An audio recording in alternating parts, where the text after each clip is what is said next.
Now, the United Ulama Council of South Africa has confirmed that the moon for the Islamic month of Ramadan has not been sighted in South Africa. Therefore, the first of Ramadan corresponds to Sunday, the 3rd of April 2022, which means that Muslims across South Africa will start fasting on Sunday. The holy month of Ramadan is more than just a month of fasting. It's a month that has many benefits and rewards. Well, for a little bit more insight into the month of Ramadan, we're now joined by Humanitarian and Community Member from the Muslim community, Hafiz Hussain Choonara. Thanks so much indeed for joining us, and a very warm welcome to you. Thank you so much. Good evening, Peter, for having us on SABC. Assalamu alaikum to all the viewers watching us this evening. Wonderful. So perhaps let's start right at the beginning and help our non-Muslim viewers to understand what is Ramadan. Absolutely. Like you said, the Muslim calendar, the Muslim year works through the lunar calendar.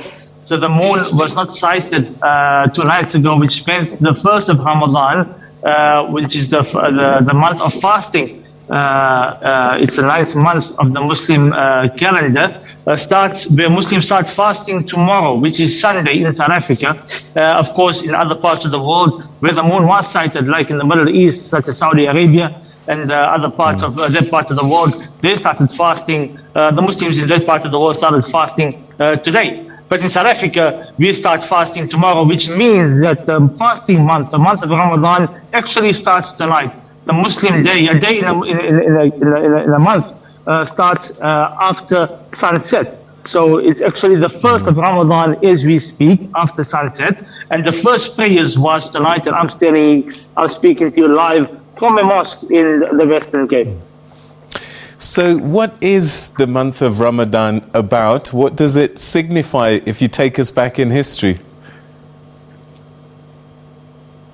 Of course, most people think that the month of Ramadan is only when Muslims stay away from food and drink, but it's more than that. Ramadan is one of the pillars, fasting rather, is one of the pillars of Islam. It's where everyone is equal. When I say everyone, it's a month where it doesn't matter whether you're rich or poor, you all go through the same rituals, you all sacrifice.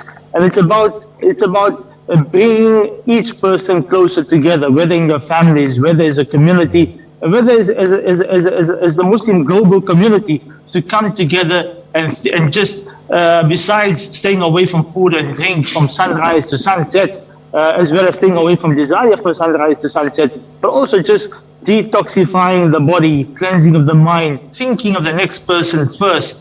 And it's such an important month that every Muslim looks forward to, because it's such a spiritual month where you connect with your Creator during this month. Every night during this month of Ramadan, there's prayers where men and women go out at night after the normal night prayer and have extended prayers right through the evening, and this happens every single night. It's also a month where the Quran, the holy book, was revealed. So of course Muslims who would recite Quran throughout the year extend the recitation of the holy book, the Quran, in the month of Ramadan.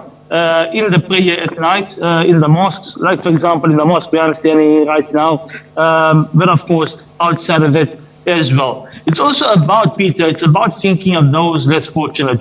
And you'll find it, of course, especially in this month, the rewards for any good deed is multiplied manifold.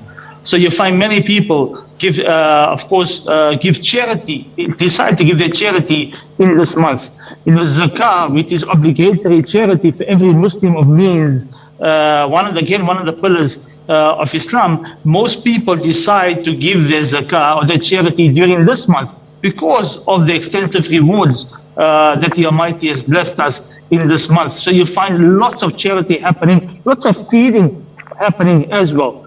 Feeding to Muslims and non-Muslims. It's about, it's also a joyous time, with family and with kids, with your neighbors, about sharing, coming together with your neighbors and your communities and your families, and just sharing the excitement and the spiritual impact of this month of Ramadan. Why is it the most sacred of months in the Islamic calendar? You know, it's just a feeling. It's just a month where the Almighty chose, where there's blessings in this month. Where, you know, this month is kind of broken up into 3 aspects. You know, of 10 days each. Where the first 10 days is the days where we seek the Almighty's mercy. The second 10 days where we seek His forgiveness, and the last 10 days where we seek emancipation from the hellfire. So it's a very important month. You know, just because bringing us back, making us more mindful of who we are as human beings. You know, what's our purpose? Yeah, you know, our purpose here, we are just travelers on this earth, and there's a world waiting for us thereafter, in the year after, and that's the main purpose. So just reconnecting us spiritually, and that's why this month is so important.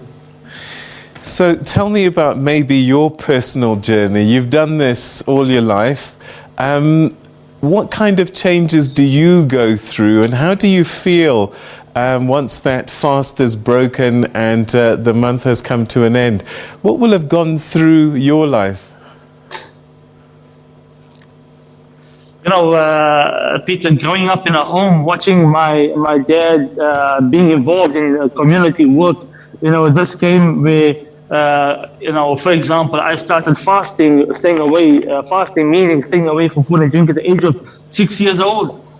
Some would say, I think 5 years old, and we just grow into it. I think many people in the Muslim community start the kids very young. You know, we start encouraging them to fast half days, and then get to an age where they're able to cope fasting for full days. But then you connect the young, as you go up, you get connected to the mosque, meaning you come to prayer in the mosque. You start reciting the Quran every single day. You start memorizing. But also, it's not just about recitation. Like in the masjid, in the mosque, rather than standing in right now after the prayer at night, the imam would stand up and talk about what was recited tonight, talk about the teachings of the Quran and the lessons from it.